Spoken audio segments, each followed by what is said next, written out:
tal? Espero que se encuentren muy bien. Eh, el día de hoy nos está acompañando la doctora Ana María Samayoa Torres. La doctora es médico psiquiatra del Hospital Víctor Larco Herrera.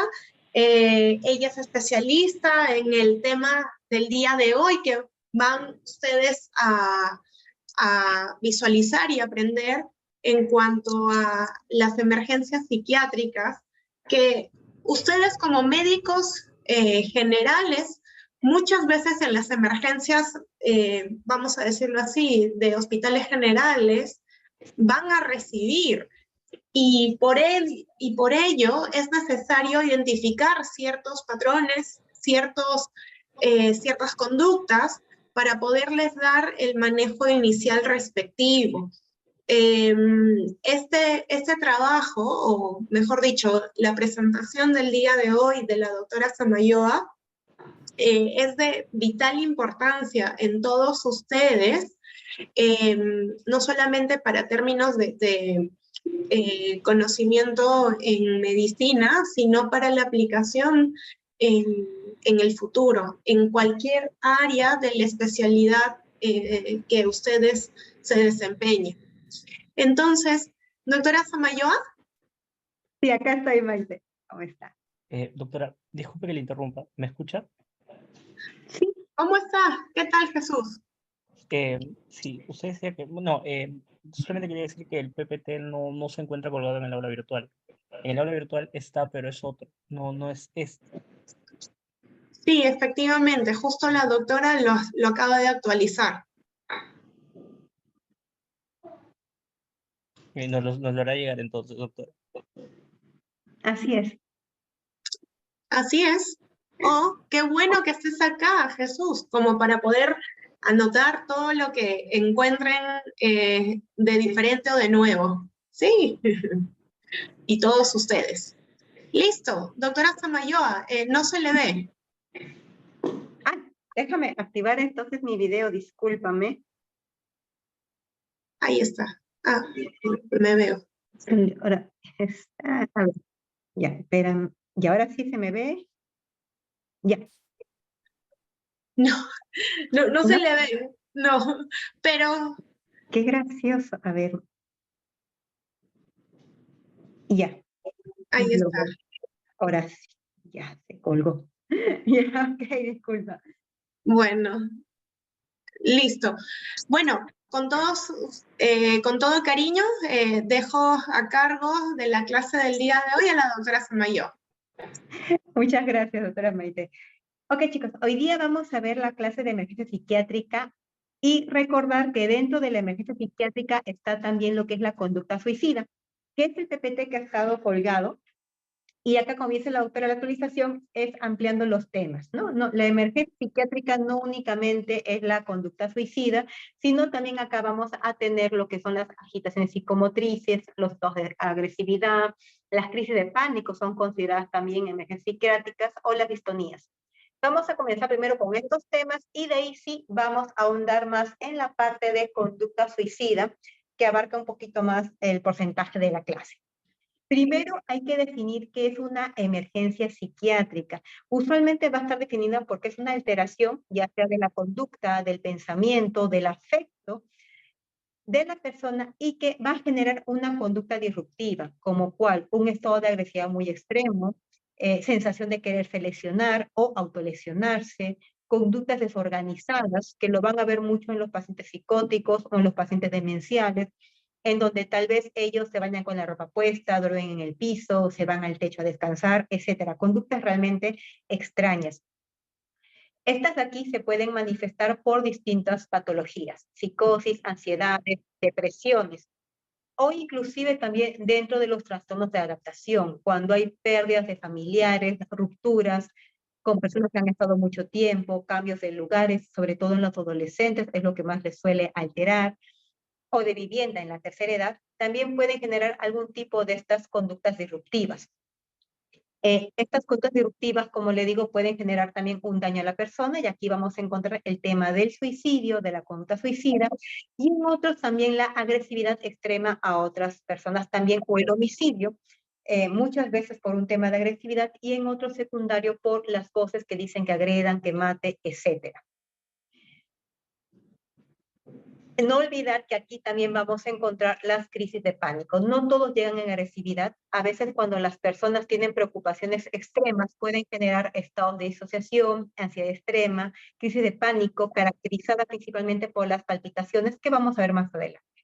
Entonces, ¿cuáles son los motivos de la consulta en la emergencia psiquiátrica? Agresividad o agitación psicomotriz, la conducta suicida o también el pensamiento suicida. Muchas veces las personas llegan antes de cometer el acto suicida o el intento, pidiendo un tema de ayuda. La conducta desorganizada, que es la que les mencionaba, que la persona tiene realmente conductas extrañas fuera de lo habitual.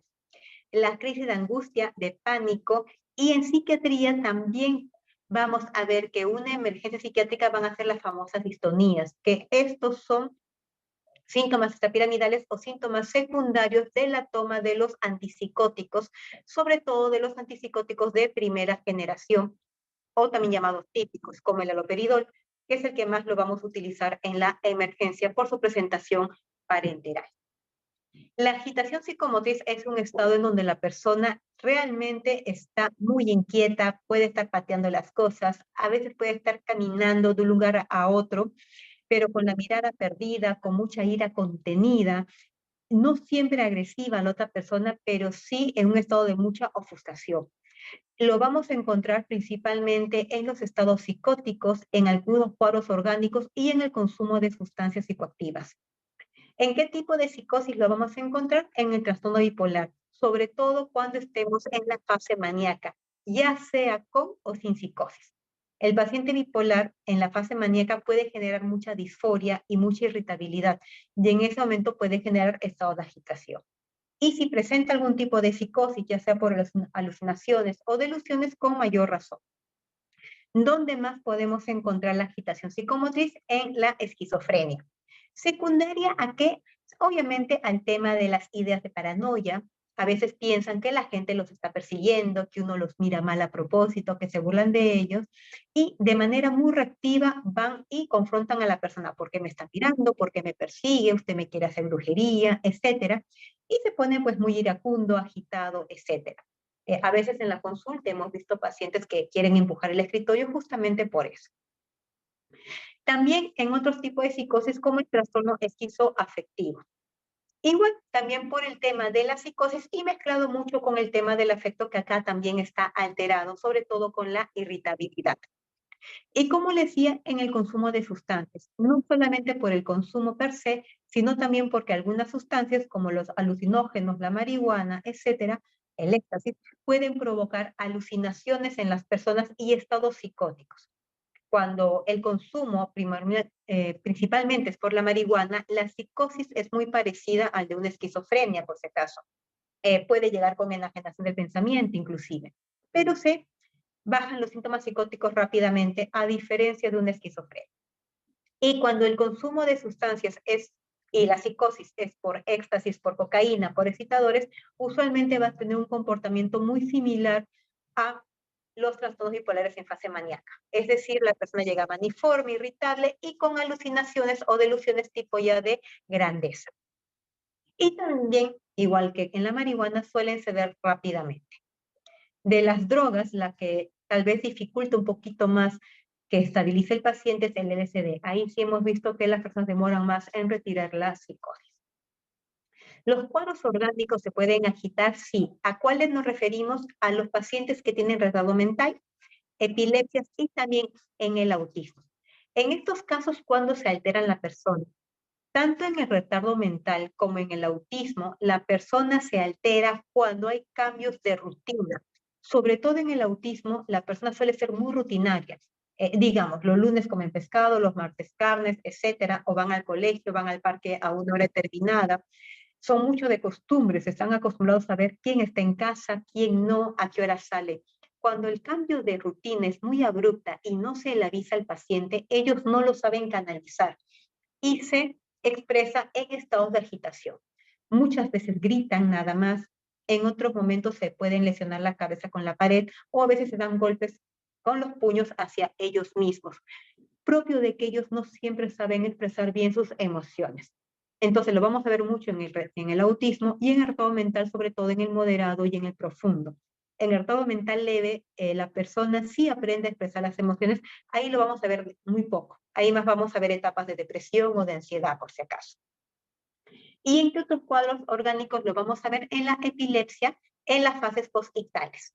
En las fases postictales de la epilepsia podemos encontrar psicosis orgánica, obviamente caracterizada por alucinaciones visuales u olfativas, que son mayores a las auditivas si las presentaron. Y también vamos a encontrar en la fase postictal estados de agresividad o de agitación. Y el consumo de sustancias. En el consumo de sustancias, sobre todo en los excitadores, la persona de por sí se puede poner irritable, agresiva, no siempre con psicosis, pero puede generar un tema de disforia. Muy bien, ¿cuál es el otro motivo de la emergencia psiquiátrica? La conducta suicida. Más frecuente lo vamos a encontrar en las personalidades borderline. Tienen ellos muchos gestos suicidas, no siempre con la ideación de quererse morir, pero sí van a llegar a la emergencia. Recordar que en la conducta suicida primero tenemos que estabilizar al paciente físicamente hablando y después, una vez que ya el paciente esté despierto, va a pasar sí su evaluación por psiquiatría. Los diagnósticos más probables que van a cursar con ideación suicida o conducta suicida ser el trastorno borderline de la personalidad, el episodio depresivo, el trastorno bipolar mayormente en la fase maníaca que en la depresiva. ¿Por qué? No porque la persona realmente quiera fallecer, sino que en este estado maníaco, cuando cursa con psicosis, pueden tener ideas mesiánicas en donde piensan que van a salvar al mundo y que para eso deben de morir, o que van a resucitar y quieren comprobarlo. Entonces ahí realmente el riesgo es más alto que en la misma fase depresiva. Y si comparamos la fase depresiva de un paciente bipolar con una depresión unipolar, en realidad el riesgo de suicidio es más alto en la fase depresiva del paciente bipolar. ¿Por qué? Porque de alguna manera el paciente bipolar sí se ha acostumbrado a estar usualmente activo, a estar muy alegre y tolera menos la depresión que una persona que nunca haya estado en una fase maníaca. Y también porque el paciente bipolar de por sí es más demente. En su personalidad premórbida, antes de enfermar, suelen ser personas más apasionadas, más dementes, un poco más impulsivas. Entonces, eso también son factores de riesgo para que cometan un acto suicida en su fase depresiva en comparación a una persona que únicamente ha tenido depresión. Y en la psicosis lo vamos a encontrar de dos maneras, la conducta suicida.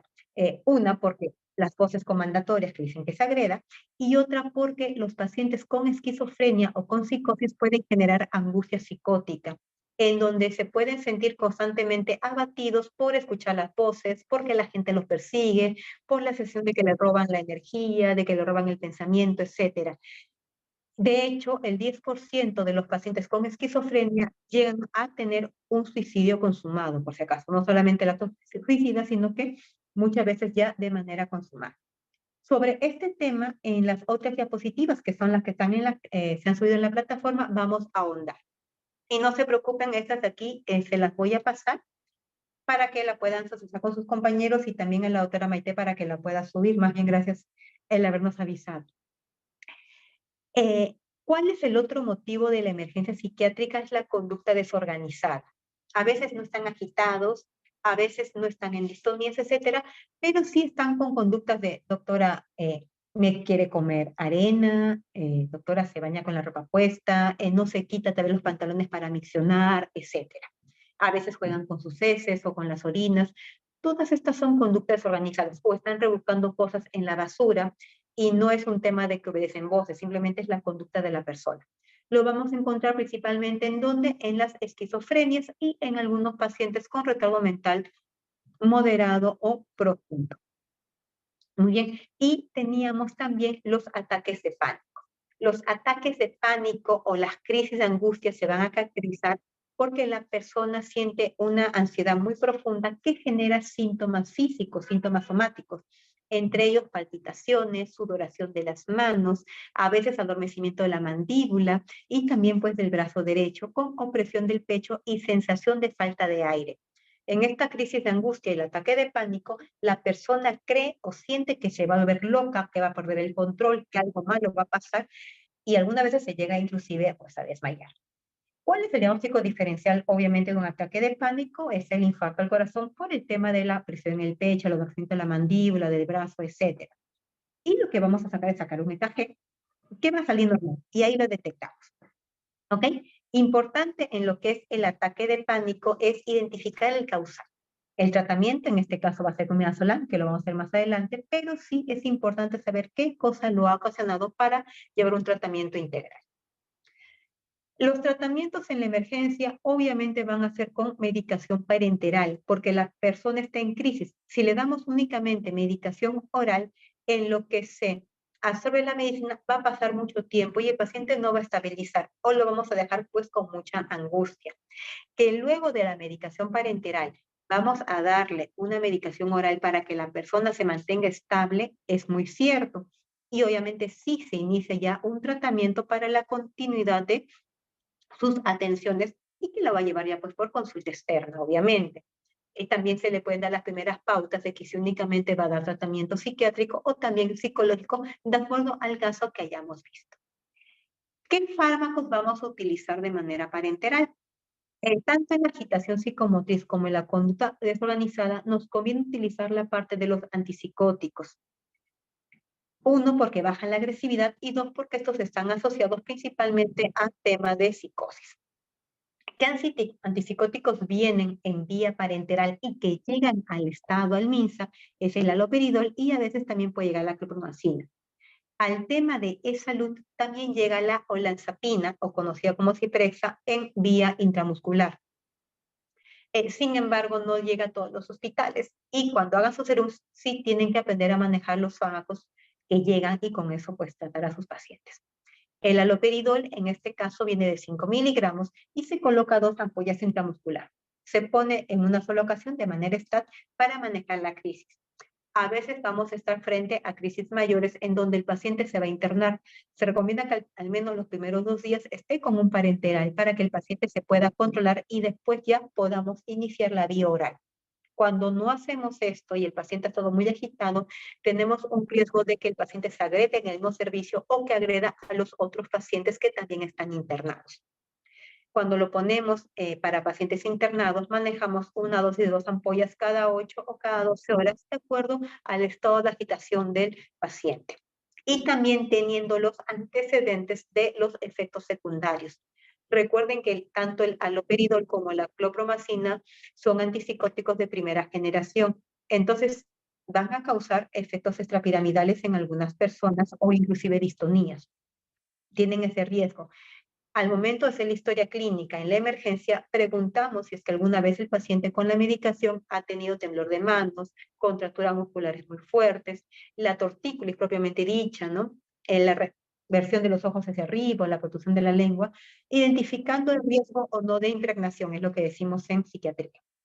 Cuando no hay, podemos poner la ampolla con toda tranquilidad, pero cuando vemos que el paciente es muy sensible a los antipsicóticos de primera generación, no significa de que no le vamos a colocar tal vez en dosis más baja. Ahí sí podemos ponerle cada 12 horas o una ampolla cada 8 y lo vamos a acompañar de una medicación que se llama viperideno, que es el que nos ayuda a contrarrestar los efectos secundarios de extrapiramidalismo de los antipsicóticos.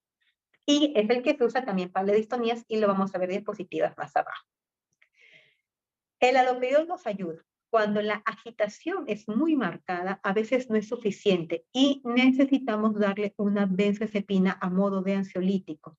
Usualmente utilizamos el midazolam, que también viene de 5 miligramos y se puede colocar de manera intramuscular, o el diazepam, que viene de 10 miligramos y este de acá se coloca pues de manera endovenosa por el tema de que la absorción puede ser errática.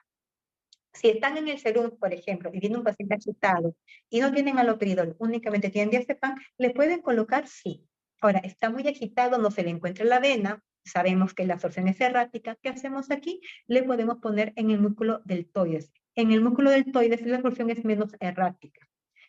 ¿Por qué decimos que es errática? Porque o puede que no absorba nada la medicación o que absorba demasiado su biodisponibilidad y que el paciente se pueda cegar.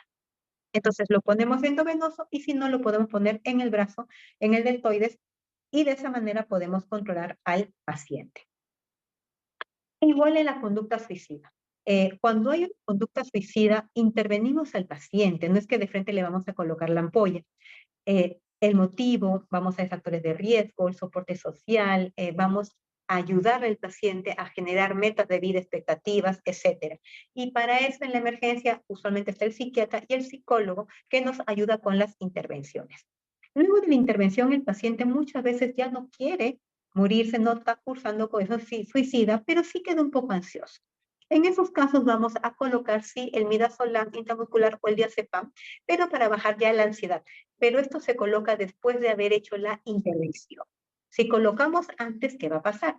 Que el paciente se va a tranquilizar y se va a dormir, pero no vamos a saber si sigue o no habiendo el riesgo suicida o qué grado es, si es grave, moderado. Entonces podríamos hacer que el paciente esté dormido, la familia se lo lleve a casa, se despierte y continúe con la decisión suicida y pueda generar el intento suicida.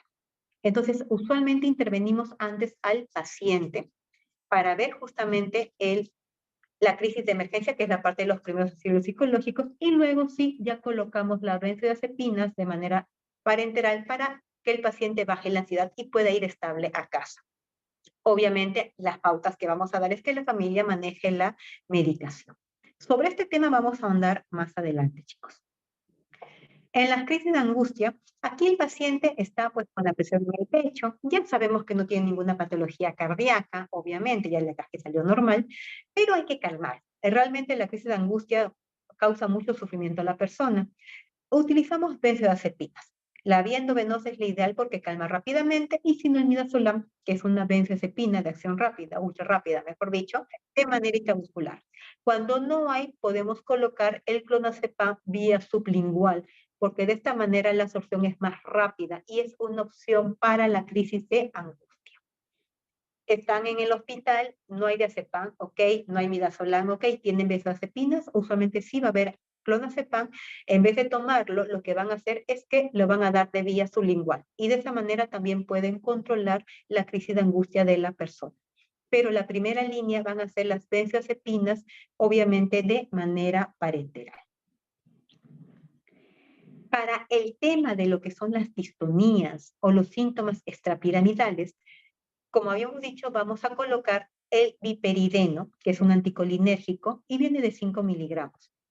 La indicación real es que se pueda poner de manera endovenosa y rápidamente, en cuestión de minutos, ustedes van a ver que la persona ya no tiene ni contractura muscular o le calma la caticia, es incomodidad de las piernas que los hace caminar y calma mucho el temblor en las manos. Sin embargo, ustedes han visto o van a ver seguramente que lo colocamos muchas veces de vía intramuscular. En la práctica, de hecho, lo colocamos más de vía intramuscular. ¿Por qué? Porque en algunas personas, cuando lo colocan de manera endovenosa, rápido, le puede ocasionar un efecto de psicosis, como un efecto de rebote en realidad. Entonces, para evitar estos efectos es que a veces lo colocamos de manera intramuscular. Para fines prácticos, chicos, colóquenlo de manera intramuscular.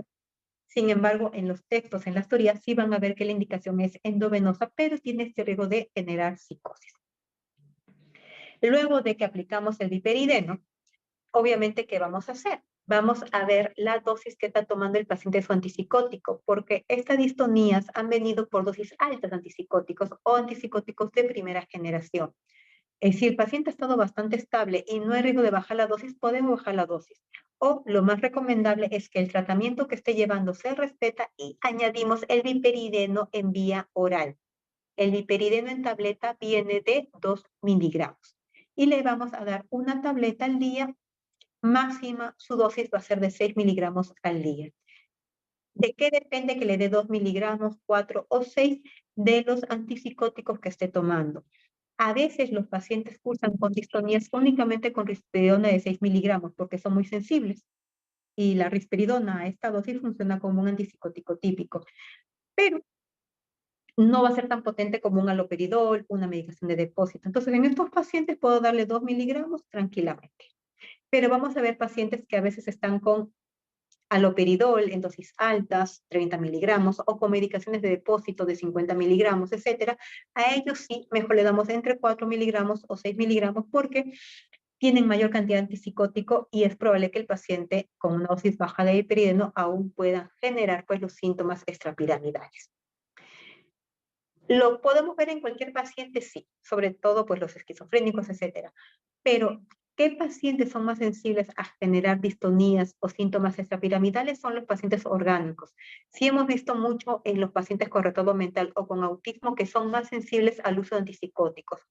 Entonces, con ellos también, si es que presentaran estas distonías, manejamos dosis moderadas del piperideno para evitar dichas molestias. Muy aparte del tratamiento, en la emergencia psiquiátrica también es necesario que sepan cómo se da la evaluación. La evaluación en la emergencia psiquiátrica usualmente es más rápida que lo que se hace en hospitalización y en la que se da en la consulta externa. Porque el paciente está en una crisis de pánico y él ya quiere calmar los síntomas. O el paciente está agitado y no vamos a exponer ni al familiar, ni al personal, ni uno mismo a que nos agreda. O el paciente está con la conducta suicida y obviamente quiere hablar del problema, pero sí hay que darle su espacio para que pueda hacer su catarsis. Entonces la evaluación va a ser rápida. Ahondar en la historia clínica aquí rápidamente efectos extrapiramidales previos, efectos adversos, consumo de sustancias y fecha de última regla en el caso pues de las mujeres. Y determinar la crisis actual. ¿Qué es lo que le pasó hace 20 años, 10 años, 15 años? Esas ampliaciones de historia sirven más para consulta externa. En la emergencia psiquiátrica únicamente lo preguntamos cuando tenemos dudas diagnósticas que no nos aclaren bien el tratamiento que vamos a poner. Si no, tampoco es muy recomendable, porque lo que queremos realmente es calmar la parte de la crisis. La puerta siempre va a estar abierta, no se recomienda que se cierre. Recuerden que hay una exposición del paciente a que se autoagreda o que agreda a las personas. De preferencia, el personal técnico o de enfermería está cerca a nosotros. No siempre dentro del consultorio, pero sí muy cerca de la entrada para evitar las agresiones del paciente a su familia o hacia el mismo personal o que el paciente se vaya a fugar. Ha habido a veces casos que han intentado hacerlo y otros en donde también lo han hecho. Recuerden que es un paciente en estado crítico. Muchas veces pues han llegado con cuchillos, etcétera, y es bueno que la revisión, obviamente, antes de entrar al hospital, pero también que tengan personal cerca para evitar pues cualquier incidencia. En compañía del familiar y muy importante, el paciente va a estar lúcido. Como bien dijo la doctora al comienzo, en las emergencias psiquiátricas ustedes lo van a ver. Sobre todo van a ver mucho el tema de la agitación y más lo que es la conducta suicida. Entonces llega el paciente intoxicado, le van a hacer el lavado gástrico, etcétera, lo van a monitorizar, pero recuerden que la evaluación psiquiátrica se hace por medio de la entrevista. Cuando el paciente está dormido, no podemos evaluar al paciente.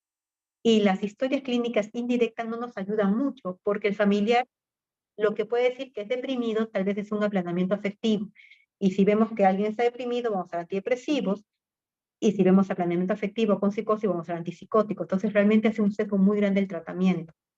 Lo que nos ayuda realmente es evaluar al paciente cuando está despierto. Ahora, que esté agitado no hay problema, más bien esa es la emergencia psiquiátrica, pero sí pedimos que cuando nos hagan las referencias el paciente esté despierto para poderlo entrevistar, determinar el causar y hacer pues un diagnóstico certero y dar un tratamiento adecuado. Habrán escuchado también de la sujeción mecánica. Entonces, el tratamiento sí lo hacemos por medio de contención porque hay un grado de agitación. La contención química, que es la farmacológica, que es la que hemos dicho, y la mecánica, que se utiliza en casos extremos, cuando el paciente, a pesar de los parenterales, sigue muy agresivo. En estos casos sí se puede sujetar al paciente. Lo que van a ver seguramente en la emergencia es que a veces los pacientes lo sujetan en la misma silla de ruedas por medio de la cintura para evitar que se haga daño. O cuando ya van a pasar a sus ambientes en las camas, los sujetan sí en la parte de las manos. Lo que se recomienda es que las amarras no estén muy justas para evitar las dislocaciones. Y deben pasar entre lo que es el espacio de la amarra a la muñeca al menos 2 dedos de espacio para evitar los edemas. La sujeción mecánica no es un tratamiento que se dé de manera perenne, es únicamente hasta que el efecto del fármaco parenteral realmente haga el efecto y baje la agresividad. Que va a ser pues unos 15 minutos, 20 a lo mucho. Y siempre va a estar bajo la observación de un personal. No se puede dejar un paciente sujetado a la cama o silla de ruedas e irse, porque lo exponemos a peligros, a que alguien venga y lo agrede. Y más si es que esté internado, porque sabemos que los otros pacientes también pueden estar en estado de agitación. Entonces, cuando indicamos, siempre es bajo observación del personal técnico y es breve. Una vez que el paciente esté más tranquilo y haya hecho efecto a la medicación parenteral, automáticamente vamos a sacar las amarras. No es un tratamiento que se coloque cada 8 horas, las 24 horas seguidas, no. Eso ya sería el abuso de los derechos humanos del mismo paciente, por si acaso. ¿Qué otras cosas vamos a tener en la emergencia psiquiátrica? Que el paciente, recuerden que va a estar paranoide. Entonces, muchas veces el paciente, vamos a decirle, pero nadie te está hablando, nadie te está persiguiendo, realmente Dios nos ha aparecido, etc. Recuerden que en las delusiones y en las alucinaciones, el paciente tiene gran convicción de lo que está sucediendo. Contradecirlo sería forzar que el paciente se ponga iracundo y se ponga agresivo. Entonces, en lo posible no vamos a refutarlo, sobre todo cuando se trate de la psicosis, porque la psicosis, las ideas son irrefutables. Ahí lo que vamos a ocasionar es que el paciente exacerbe su agresividad. Muy distinto a los pacientes conductuales. Hay pacientes que sí llegan porque se enojaron y no sabían controlar sus impulsos, pero no están psicóticos. Ahí la confrontación es distinta. Realmente tu familia tiene razón de que llegaste tarde y por eso tal vez no quiere que salgas a la calle porque llegan adolescentes también con esos temas, pero siempre con mucho tino y mucha asertividad. Esas confrontaciones sí las podemos hacer. A lo mucho el docente se va a molestar, pero no va a terminar agresivo. Muy distinto a una confrontación a un paciente psicótico, que no se podría hacer. Más bien ahí estaríamos dando un tratamiento inadecuado. Y como les decía, en la parte de la ideación suicida, vamos a permitir que el paciente nos exponga la idea principal, ¿no? ¿Qué está pasando en tu vida que te obliga a quererte hacer daño? Y van a decir muchas cosas, pero usualmente se centran en un tema. En la parte del abordaje, la conducta suicida, vamos a tratar de identificar el tema principal y generar con ellos múltiples soluciones, que lo vamos a ver más adelante. Dentro de la parte legal de la emergencia, ideal es que vengan con un familiar. Cuando vienen solos, ¿se puede atender? Sí. Ahora, digamos que el paciente está con una ideación suicida que persiste mucho o está muy agitado y que no calma con un parenteral ni con la intervención psicológica ni de primeros auxilios psicológicos.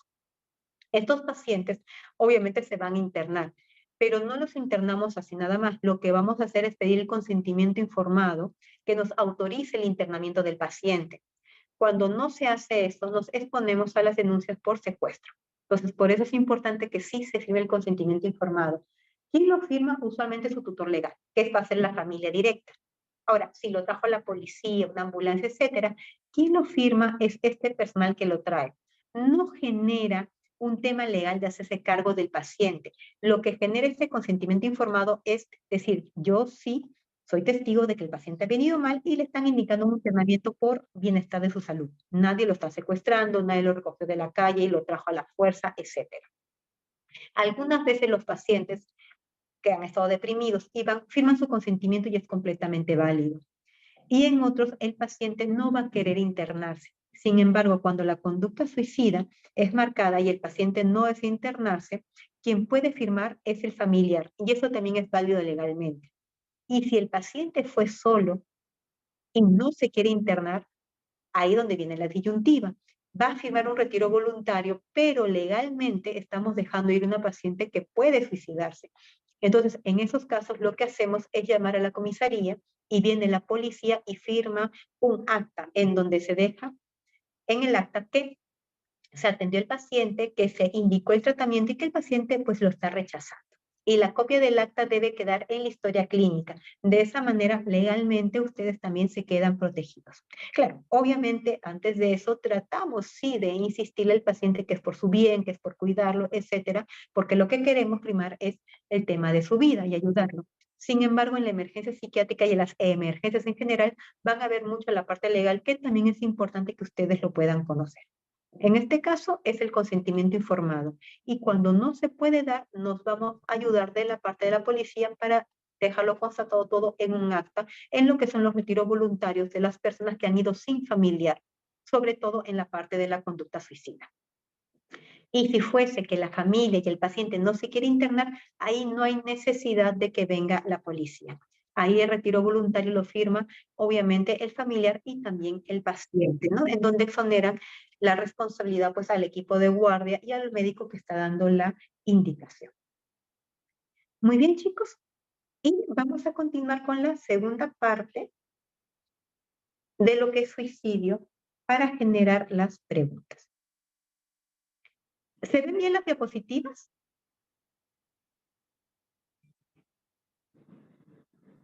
Aló, chicos, ¿se ven Sí, bien las señora. diapositivas? Sí, Ok, doctora. gracias. Buenas tardes. Buenas tardes, gracias, hijo. Muy bien, entonces decíamos, parte de la emergencia psiquiátrica es la de primeros auxilios psicológicos.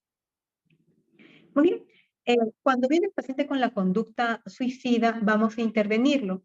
Los primeros auxilios psicológicos es la intervención que se da en el momento de la crisis. Es una ayuda breve y usualmente es una ayuda inmediata para que la persona rápidamente pueda generar su estabilidad emocional y también cognitiva al nivel de no tener estas ideas de autolesión.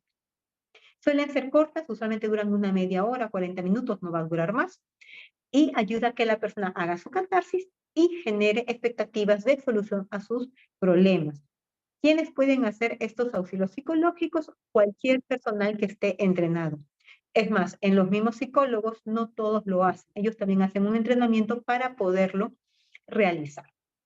Lo puede hacer el médico, lo puede hacer el psicólogo, trabajador social, la enfermera, pero que debidamente estén entrenados para ellos. Para esto hay etapas. Obviamente la presentación con la persona, la empatía que vamos a hacer. Vamos a examinar rápidamente la dimensión del problema. Si estamos frente a un tema de violencia, un tema de conducta, un tema de depresión, de adaptación, de duelo, etcétera. Y vamos a ver las posibles soluciones con el paciente. Algo que hay que evitar es tomar decisiones por ellos. Y la habilidad es en la conversación tratar que el paciente diga esto puedo hacer para mejorar o esto podría ser para yo querer vivir, etcétera. Y ahí generamos la estrategia.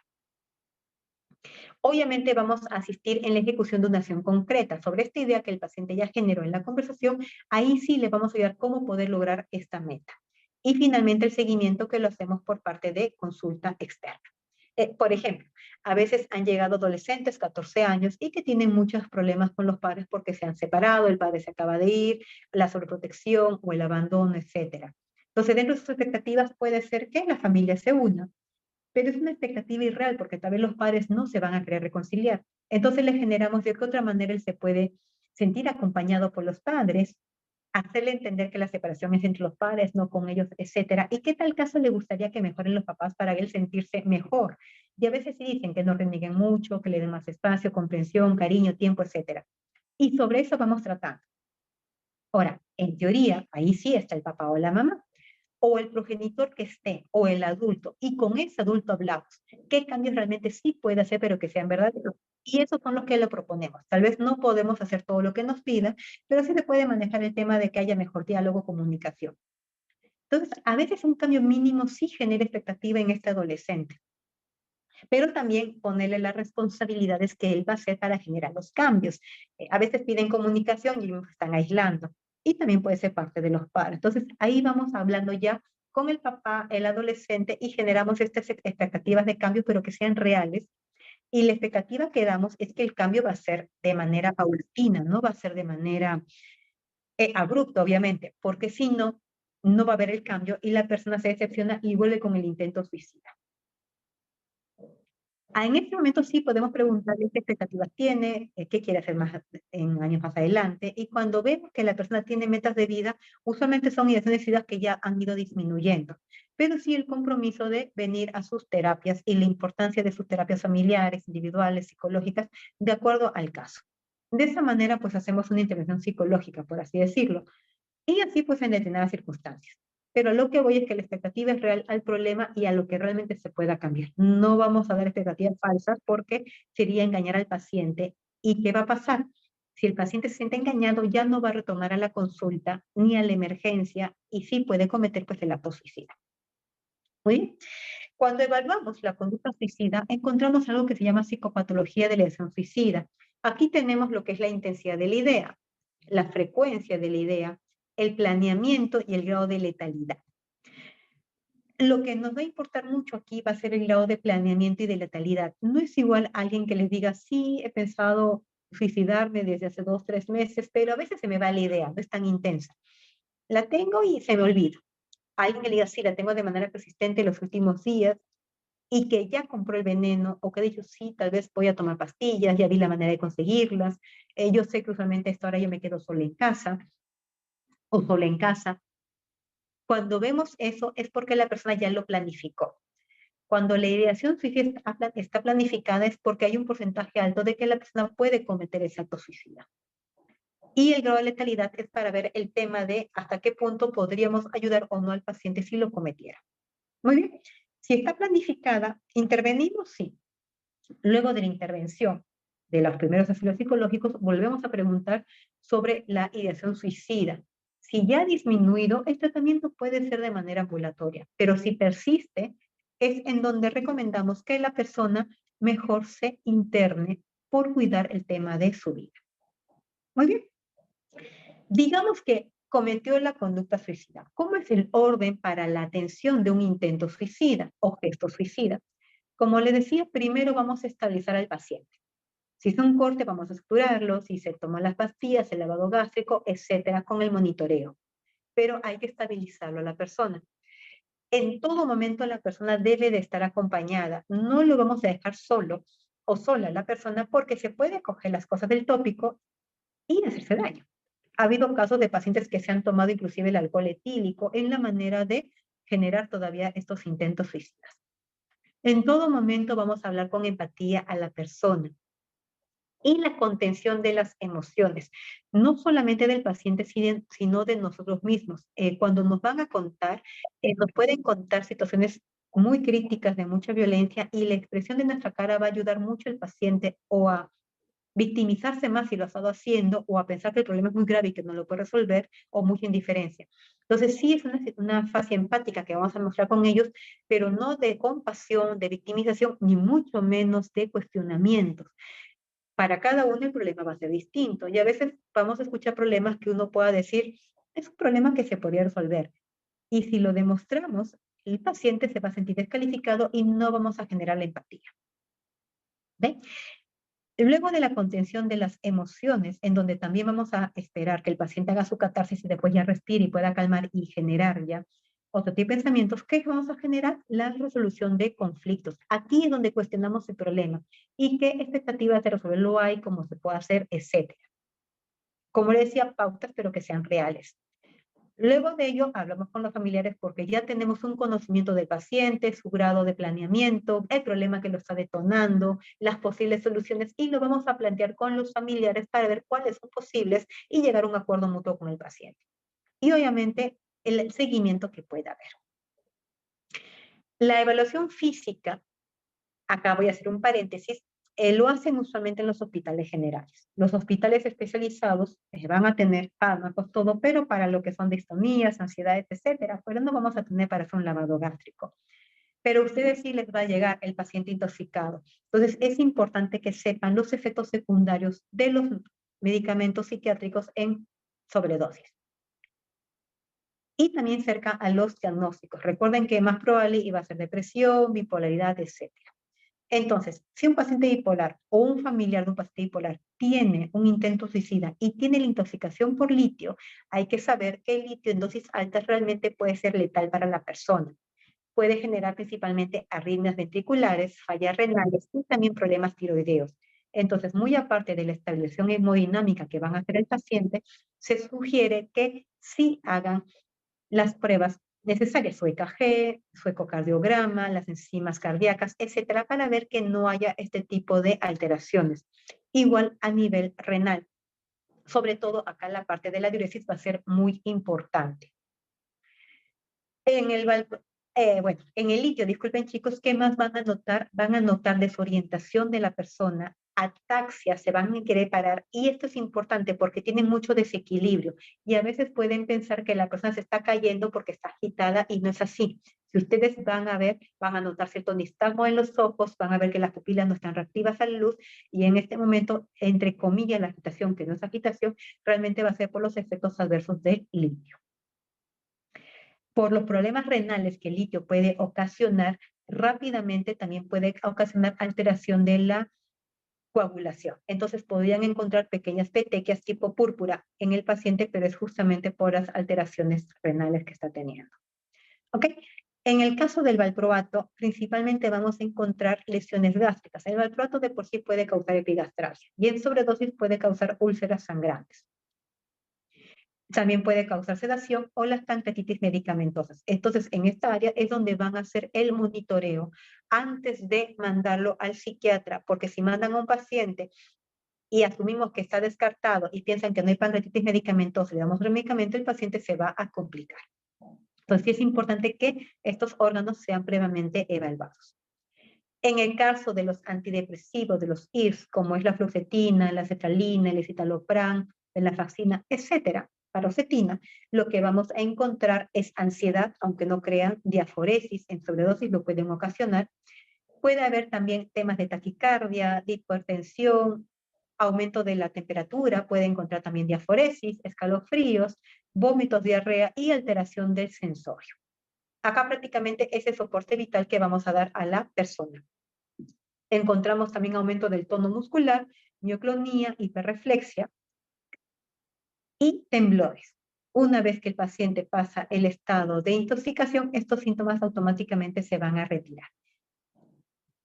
En el caso de los antidepresivos tricíclicos, como la clomipramina, lo que van a encontrar también es retención urinaria, arritmias cardíacas y el tema de glaucoma, sobre todo en los pacientes que ya lo tenían antes diagnosticado. Y en los antipsicóticos, también a nivel cardíaco, lo que va a haber es la prolongación del segmento QT. Obviamente, hablemos de antipsicóticos típicos o atípicos en dosis elevadas, también vamos a encontrar temas de distonía, de rigidez muscular, síntomas extrapiramidales. Muchas veces la rigidez muscular es tal que puede causar lisis muscular y vamos a verlo traducido en el CPK elevado. Cuando tenemos estos síntomas, el tratamiento, y se llama síndrome neuroléptico, de hecho, el tratamiento en sí es con el dantroleno. ¿Ok? Entonces, estos son los principales órganos que van a evaluar cuando haya sobredosis con psicofármacos. A nivel cardíaco, principalmente, casi todos se dan cuenta, a nivel renal, la parte gástrica, mucho ojo con el valproato, con la parte de las hemorragias digestivas y con la pancreatitis medicamentosa. Entonces son los órganos que usualmente lo pueden evaluar y monitorizar para ver que el paciente realmente esté estable. A veces en el estigma tenemos que únicamente causa sedación y el paciente despierta y lo mandan a casa, pero ustedes no saben si realmente hubo un daño interno o no. Una vez que estabilizaron al paciente y lo monitorizaron, el paciente debe estar sí en una habitación que facilite a la persona expresarse. Aquí ya pasamos a la intervención propiamente psiquiátrica. ¿Por qué? Porque va a contar cosas íntimas y es bueno que no siempre sea escuchado por el resto de las personas. O al menos tratar de poner los biombos que de alguna manera sí hacen que la persona se sienta de una manera más independiente y tranquila para poder conversar.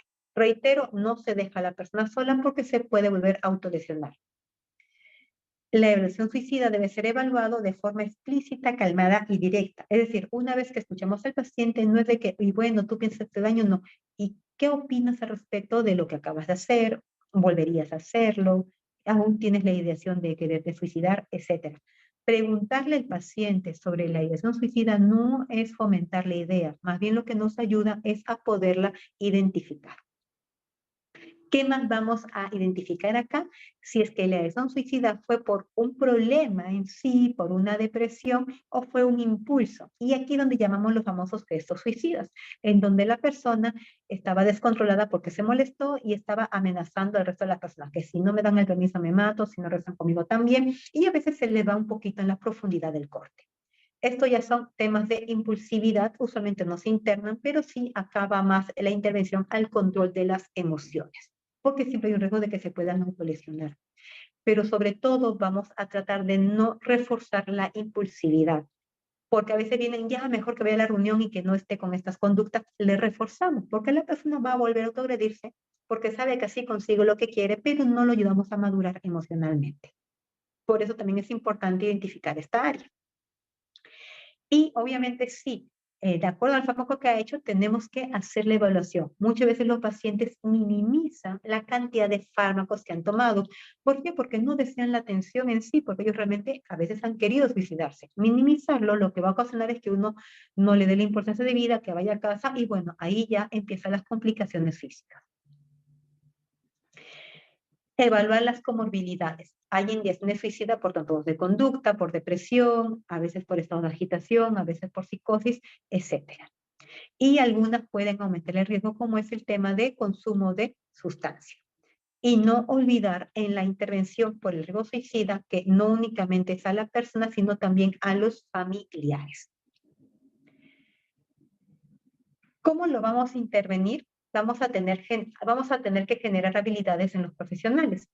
En sí, el profesional que interviene necesita causar tranquilidad y seguridad en la persona que ha cometido el intento suicida, sobre todo para generar empatía, tranquilizarla y para que nos pueda contar sus experiencias. Ahora, a raíz de la empatía es que el paciente nos va a permitir darle cierta consejería. Cuando no, el paciente no nos va a escuchar. Para generar esta empatía es importante entender la situación emocional del paciente. Entonces tenemos que evitar juzgarlo. Cuando lo juzgamos, obviamente no vamos a ser empáticos y vamos a minimizar sus emociones y no vamos a dar un abordaje adecuado. Cuando la persona cursa con una ideación suicida, usualmente son personas que se han visto que no tienen salida a sus problemas, como que están en un callejón oscuro, es como usualmente lo suelen decir. Entonces, en ese sentido, hay que ser empáticos con ellos y sobre todo no hay que culpabilizarlos. Muchas veces hemos escuchado decir, y no te preocupaste por tu papá, que iban a sufrir, etcétera. Ahí los estamos culpabilizando y estamos empeorando la situación. Muy aparte que dentro del abordaje la persona tiene que aprender a estabilizarse para ella misma, no tanto para la sociedad ni para la familia.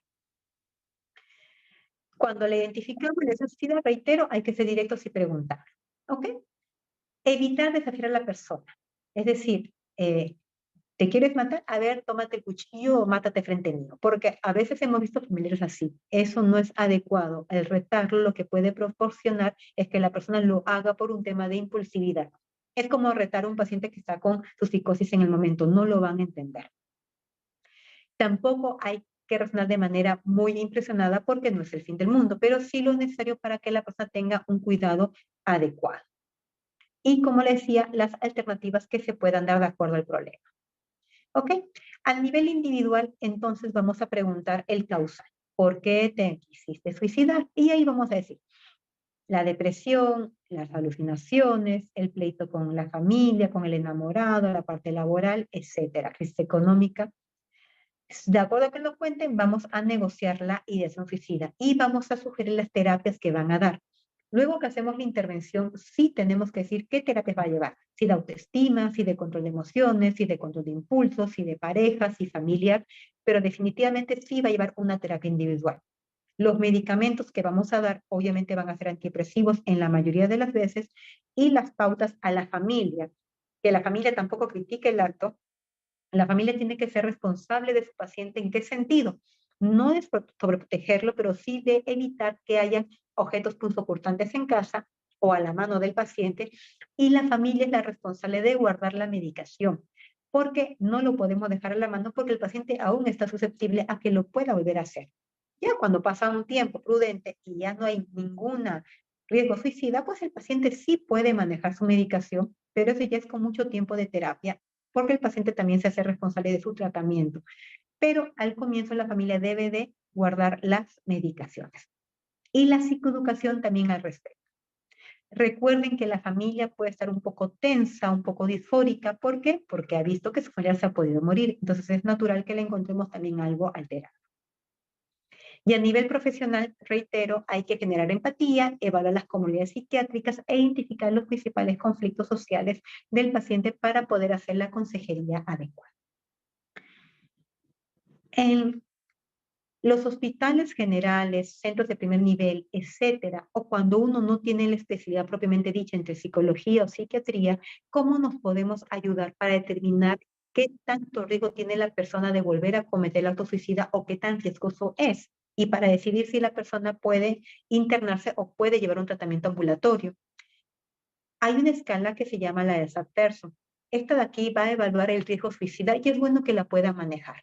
Usualmente evalúa el tema del género, cuando hay varón es más riesgo, el tema de la edad. En la tercera edad el riesgo suicida es más alto que en el adulto joven, por si acaso. la presencia de depresión. Ojo, hablamos de depresión en la persona que realmente ha estado con falta de energía, no disfrutando las cosas, la habilidad últimamente, pensamiento catastrófico, desesperanza, etc. No confundir a veces con las alteraciones del ánimo que pueden tener en donde estoy deprimido para estudiar, pero en la noche sí me quiero ir a relajar, me voy al cine, voy a una fiesta, etc. Entonces, ahí son unas depresiones medias sospechosas, como decimos. No, en una depresión ya diagnosticada con sus criterios clínicos completos. Intentos suicidas previos, no gestos, sino intentos con ideación suicida previa. Abuso de alcohol, pérdida del pensamiento racional. Es decir, que el paciente, las alternativas que les dan, ninguna va a hacer, ninguna va a generar una gran desesperanza, ninguna se puede hacer. Cuando hay una desesperanza total, es muy difícil. Entonces, a eso le llamamos también perder el razonamiento. No, la única manera que se solucione es que o todo el mundo cambie, pero yo sin hacer nada, o que yo me muera, etc. Eso también es un factor de riesgo. Pobre soporte social, por obvias razones. La idea planificada u organizada, como se ve acá en el cuadro. El no tener un compañero, ya sea un enamorado, etc. Y enfermedades crónicas. Estas enfermedades crónicas se refieren a enfermedades dolorosas tipo fibromialgias crónicas que pueden ser discapacitantes a larga estancia, cánceres, diagnósticos de VIH, etc. Cuando tenemos eso también es un factor de riesgo. De hecho, muchas veces hemos visto riesgos suicidas únicamente por el diagnóstico de uno de este tipo de enfermedades o enfermedades dolorosas crónicas, porque la persona se cansa de sentir tanto dolor físico y ya no lo puede tolerar.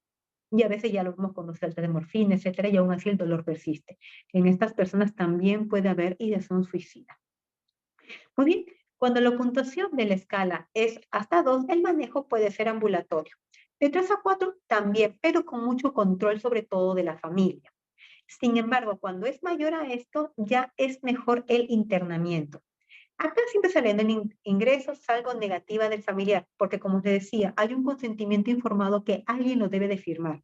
Lo que no puede pasar es que internen un paciente sin el consentimiento informado firmado, ya sea por el paciente o por la familia o la persona que lo trajo. Pero si lo trajo un vecino, un policía, ese consentimiento tiene que ser actualizado ni bien se consiga la dirección o que asista el familiar a ver al paciente. Y cuando viene el familiar, si el paciente lo quiere retirar, bueno, lamentablemente se firma el retiro voluntario. Se explica así los riesgos que hay, etcétera, para tratar de convencerlo, pero si no desea, el retiro voluntario, salvo que el paciente quiera seguir internado y en este caso, pues él es el que firme el consentimiento. Y 7-10 puntos también es la parte del ingreso, ¿no? Así, si la familia se niega, igualito seguimos las mismas pautas. Y recuerden, si el paciente viene solo, siempre se firma el consentimiento con el acta policial. Digamos que el paciente sí quiere internarse, pero no quiere firmar el consentimiento, que son situaciones que podemos encontrar. Se llama al policía, se constata, se deja en el acta, etcétera. El policía puede firmar sin base legal y de esa manera también evitan las denuncias por secuestro. Muy bien, las recomendaciones que vamos a tener siempre es que hayan programas articulados, obviamente con el sector educación, para el tema de la identificación, no solamente de riesgos suicidas, sino también con eventos que puedan ser estresores a las personas, los talleres de autoestima, de habilidades sociales que se deben de tener y las actividades de promoción y prevención acerca del suicidio pues a la población. Recuerden que el paciente va a ser abordado de manera interdisciplinaria. Hemos hablado del psicólogo, bueno, del psiquiatra o del médico que lo va a intervenir. ¿Quién va a ir interviniendo al paralelo a la familia? Pues va a ser mucho trabajo social y enfermería. Ellos usualmente dan las pautas a la familia y trabajo social obviamente va a ver el tema de cómo es la dinámica familiar de las personas y también están capacitados para dar la consejería adecuada. Cuando sale de alta el paciente, en todo momento tenemos que fomentar, sí, estilos de vida saludable. ¿Por qué? Porque para que una persona llegue a este estado es porque definitivamente no se ha manejado muy bien un tema de depresión, de ansiedad, de estrés, habilidades sociales, etc.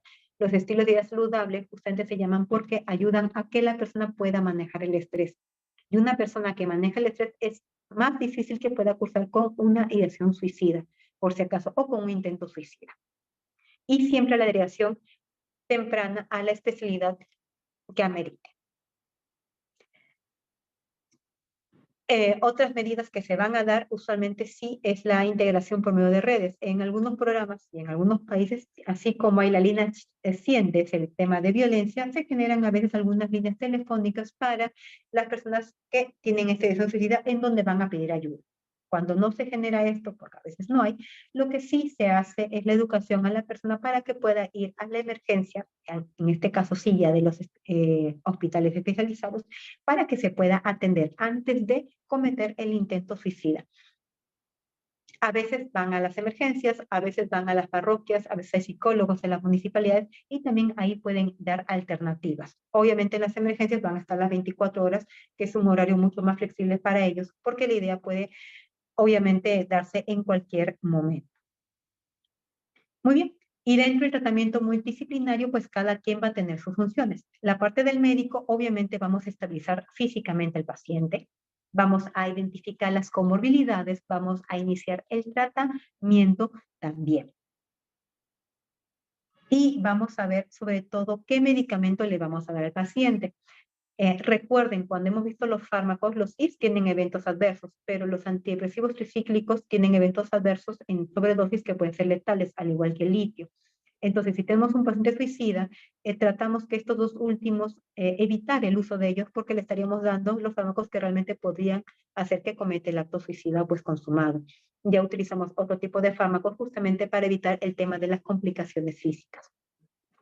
Psicología, obviamente, es el que está más entrenado para hacer los primeros auxilios psicológicos. Aún así, deben de llevar el tema del entrenamiento para poderlo realizar. Y definitivamente sí, nos van a ayudar mucho con el reforzamiento de la autoestima, la intervención y el tema de las habilidades sociales en el tema de superar traumas, control de impulsos, etcétera. Trabajo social nos va a ayudar a ver la dinámica de familia, el seguimiento, las visitas domiciliarias que se van a hacer también con este tipo de pacientes.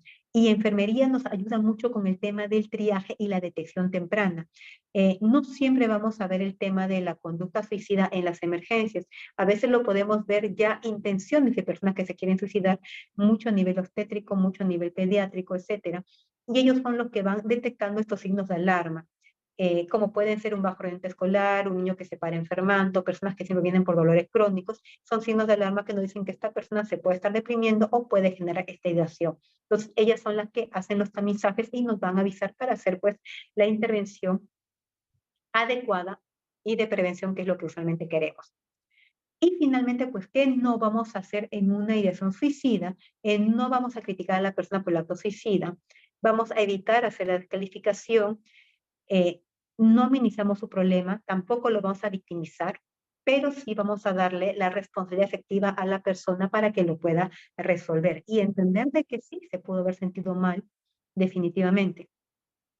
Evitar la estigmatización, tanto de la decisión suicida como de la comorbilidad que pueda tener, depresión, ansiedad, etcétera, porque muchas veces cargan eso, ¿no? Soy borderline y por eso me suicido, no.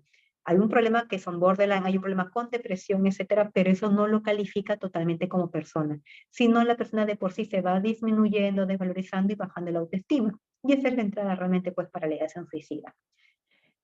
No vamos a retarla, no la dejamos solas. El tono tiene que ser bastante asertivo, no va a ser un tono instigador ni castigador. Y obviamente tenemos que tratar a la familia, no podemos dejar de tratar a la familia. Un soporte social adecuado realmente previene mucho el tema de la ideación suicida. Muy bien. Hasta acá, chicos, dudas, preguntas que puedan tener. Y estas son lecturas que se recomienda que puedan leer para complementar el tema. Aquí está. Muy bien, chicos. ¿Dudas, preguntas que tengan al respecto?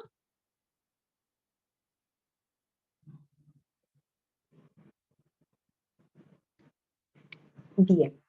Entonces, a la doctora María Teresa le voy a hacer llegar las otras diapositivas, que son las que no están colgadas en la plataforma, para que lo puedan socializar. Está bien, Muy doctora, bien. muchas gracias.